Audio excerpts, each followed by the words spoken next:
Hello বন্ধুরা, আমাদের চ্যানেলে তোমাদের সকলকেই স্বাগতম। আজকের ক্লাসে আমরা ক্লাস 9 এর রায়ো মার্টিন 2026 প্রশ্নবিচিত্রার ইতিহাসের ফার্স্ট সেমিটিভের 4 নম্বর মডেল সেটের প্রশ্নোত্তরগুলি আলোচনা করব। ইতিহাসের আগের মডেল সেটগুলির প্রশ্নোত্তরের ভিডিও তোমরা যদি দেখে না থাকো, তাহলে অবশ্যই আমাদের চ্যানেলে গিয়ে দেখে নিও। নিচে ডিসক্রিপশনে লিংক আমি দিয়ে রাখলাম। আর তোমরা যদি আমাদের চ্যানেলে নতুন হয়ে থাকো, তাহলে চ্যানেলটিকে সাবস্ক্রাইব করে পাশে থাকা বেল আইকনটি অলে প্রেস করে রেখো। তাহলে পরের ক্লাসের ভিডিওগুলি আমি আপলোড করলেই তোমাদের কাছে নোটিফিকেশন পৌঁছে যাবে। তাহলে শুরু করা যাক। পরীক্ষায় ভালো নম্বর পাওয়ার জন্য এমসিকিউ প্র্যাকটিস করা অত্যন্ত জরুরি। তাই তোমাদের জন্য আমরা নিয়ে এনেছি online mock test series Telegram channel, একদম ফ্রিতে। এই মক টেস্ট সিরিজে যে প্রশ্নগুলি আমরা তোমাদের করাবো, সেগুলি পরীক্ষায় বারবার কমন আসে। তাই পরীক্ষায় সেরা প্রস্তুতির জন্য আজই আমাদের সাথে যুক্ত হয়ে যাও। এই টেলিগ্রামে জয়েন করার জন্য কিছু নিয়ম আছে, সেগুলি তোমরা একটু জেনে নাও। প্রথমত, আমাদের ইউটিউব চ্যানেলটি সাবস্ক্রাইব করে তার একটি স্ক্রিনশট তুলে নাও। এই স্ক্রিনশটটি আমাদের হোয়াটসঅ্যাপ নাম্বার 7501121499 পাঠিয়ে দাও। আর তার সাথে মেসেজে টাইপ করবে #মকটেস্ট। স্ক্রিনশটটি আমাদের হোয়াটসঅ্যাপ নাম্বারে পাঠিয়ে দিলেই আমরা তোমাদের টেলিগ্রাম জয়েন লিঙ্ক দিয়ে দেবো। বিভাগ কয়ের মধ্যে আছে সঠিক উত্তরটি বেছে নিয়ে লেখো। 1 নম্বরে আছে 1789 খ্রিস্টাব্দে ফরাসি বিপ্লবের সময় ফ্রান্সের সম্রাট ছিলেন ষোড়শ লুই। দ্বিতীয় প্রশ্ন হলো ক্যাপিটেশন ছিল উৎপাদন ভিত্তিক আয়কর। 3 নম্বরে আছে সোশ্যাল কন্ট্রাক্ট গ্রন্থটি রচনা করেছিলেন রুশো। 4 নম্বর প্রশ্ন হলো রোবোস্পিয়ার ছিলেন একজন জেকোবিন নেতা। 5 নম্বর প্রশ্ন হলো অবাধ বাণিজ্য নীতির পক্ষে ছিলেন অ্যাডাম স্মিথ। 6 নম্বরে আছে দ্বিতীয় জাস্টিনিয়ান বলা হতো নেপোলিয়নকে। 7 নম্বর প্রশ্ন হলো 1804 খ্রিস্টাব্দে ফরাসি সম্রাট ছিলেন নেপোলিয়ন বোনাপার্ট। 8 নম্বরে আছে ফরাসি চার্জ আদায় করত টাইট। 9 নম্বরে আছে ফ্রান্সের আইনসভা হলো স্টেটস জেনারেল। 10 নম্বর প্রশ্ন হলো নীল নদের যুদ্ধে ইংরেজ সেনাপতি ছিলেন নেলসন। তারপরে বিভাগ ক্ষয়ের মধ্যে আছে বাম স্তম্ভের সঙ্গে ডান স্তম্ভ মিলিয়ে লেখো। চতুর্দশ লুই হবে আমি রাষ্ট্র। তেনীয় ক্ষত হবে নেপোলিয়ন। ক্ষমতা স্বতন্ত্রীকরণ নীতি হবে মন্তেস্কু। আজকের সমাধান করা মডেল সেটটির মূল্য মাত্র 3 টাকা।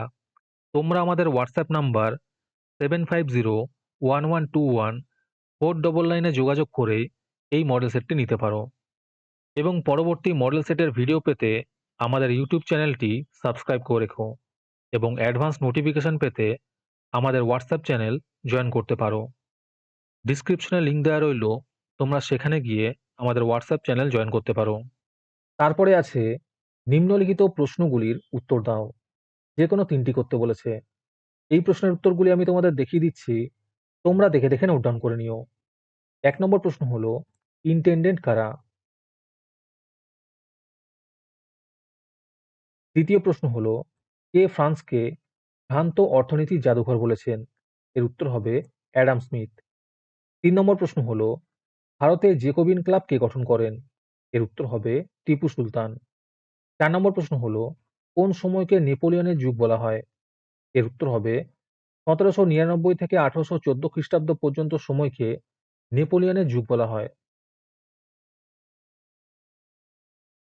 তারপরে বিভাগ গ এর মধ্যে আছে নিম্নলিখিত প্রশ্নগুলির 2-3টি বাক্যে উত্তর দাও। যে কোনো 4টি করতে বলেছে। 1 নম্বর প্রশ্ন হলো পার্লামেন্ট কি। দ্বিতীয় প্রশ্ন হলো দেব রাজতন্ত্র বলতে কি বোঝো।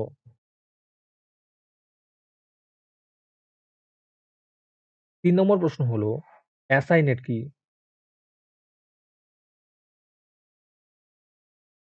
4 নম্বর প্রশ্ন হলো ষোড়শ লুই কেন স্টেটস জেনারেলের অধিবেশন ডাকতে বাধ্য হন।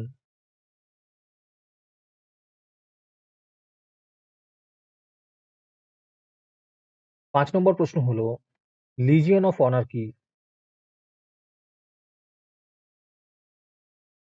তারপরে বিভাগ ঘ এর মধ্যে আছে নিম্নলিখিত প্রশ্নগুলির 7-8টি বাক্যে উত্তর দাও। যে কোনো 2টি করতে বলেছে। 1 নম্বরে আছে টেনিস কোর্টের শপথের টিকা লেখো।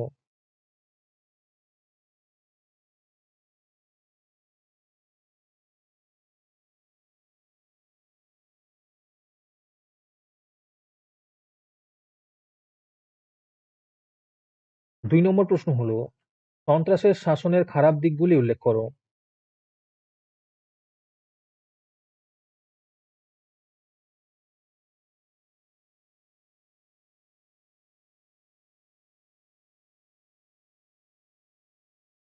৩ নম্বর প্রশ্ন হলো, নেপোলিয়নকে কেন বিপ্লবের সন্তান বলা হয়?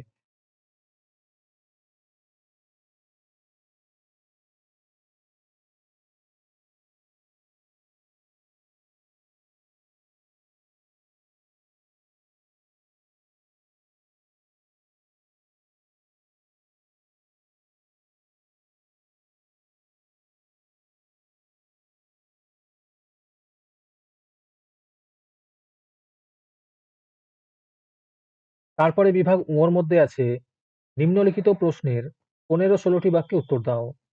যেকোনো একটি করতে বলেছে। ১ নম্বর প্রশ্ন হলো, ফরাসি বিপ্লবে দার্শনিকদের ভূমিকা আলোচনা করো।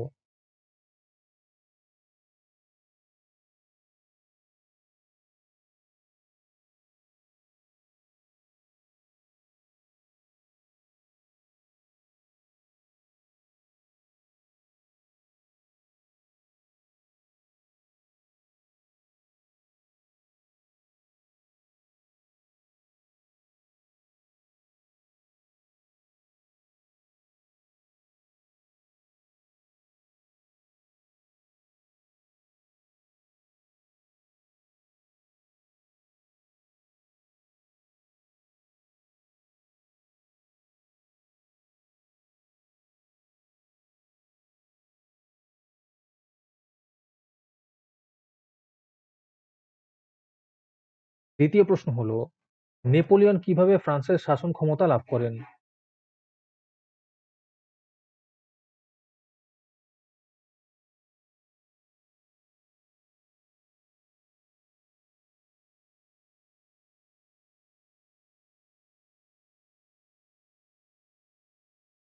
আজকের ক্লাসটি তোমাদের ভালো লেগে থাকলে ভিডিওটিকে লাইক এবং চ্যানেলটিকে সাবস্ক্রাইব করে দিও। সাথে ভিডিওটি তোমাদের সহপাঠীদের শেয়ার করে দিও। আর তোমরা কোথা থেকে আমাদের ভিডিওটি দেখছো অবশ্যই কমেন্টে লিখে জানিও। তাহলে আজকে এই পর্যন্তই। দেখা হচ্ছে পরের ক্লাসে।